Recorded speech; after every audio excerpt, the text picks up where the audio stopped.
தேவன் நம்மை விரிவடைய செய்கிறாரு, வர்த்திக்க செய்கிறாரு.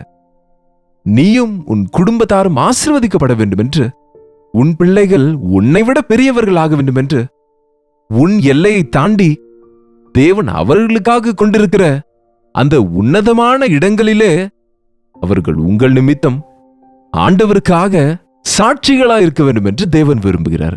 எஸ், தேவனின் ஆசீர்வாதம் நம்முடைய பேரில், நம்முடைய பிள்ளைகளின் பேரில் எப்பொழுதுமே இருக்குங்க.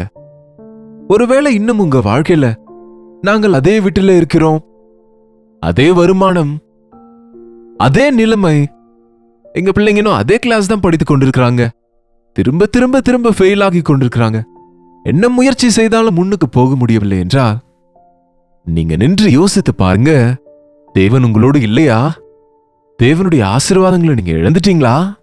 தேவனை நீங்க கேட்கலையா? அவரை நீங்க நம்பவில்லையா?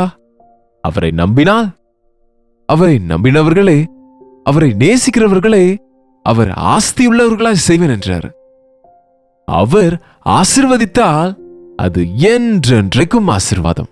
எனக்கு ஒண்ணுமே புரியலங்க. இந்த வருஷத்துல தேவன் எப்படி பெருக செய்வார் என்பது, என்ன செய்யணும் என்பது, எப்படி போகணும் என்பது எங்களுக்கு தெரியலன்னு சொல்றீங்களா?